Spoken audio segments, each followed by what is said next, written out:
As more COVID patients come into hospitals across Southern California, the concern is focused on the unvaccinated population, especially young adults. Now, federal data shows the rate of vaccination for people working in those hospitals varies quite a bit. They should be much higher in terms of vaccination coverage than what they are, given where we are at this point in the pandemic, the availability of vaccines. Dr. Richard Carpiano is a professor of public policy at UC Riverside. He says non-clinical jobs, from administrative staff to cafeteria workers and janitors, people in those positions may not be as up to speed on the pandemic or the vaccine as nurses and doctors are.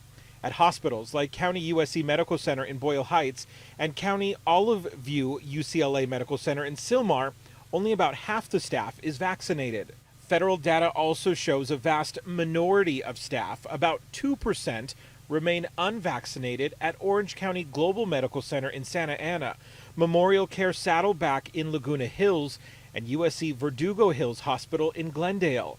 The numbers show higher hospital vaccination rates tend to be found in more affluent communities. Which is a general trend that we often see with vaccination, but it's particularly been one that we see with COVID. As the Delta variant spreads, the goal nationwide is targeting and educating the unvaccinated. We've really got to get those people to change their minds, make it easy for them, convince them, do something to get them to be vaccinated, because they are the ones that are propagating this outbreak. Dr. Courtney Gadangle, a physician researcher for the RAND Corporation, says what may help most is understanding why someone is hesitant. I think too often we make assumptions about why people aren't vaccinating, and certainly there can be an us versus them sort of dynamic that doesn't necessarily need to be there and isn't always helpful. Understanding the science and helping people to trust it.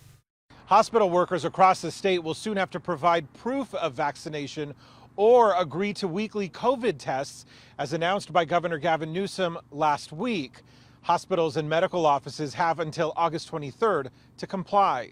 In Sylmar, Rick Montanez, KCAL 9 News.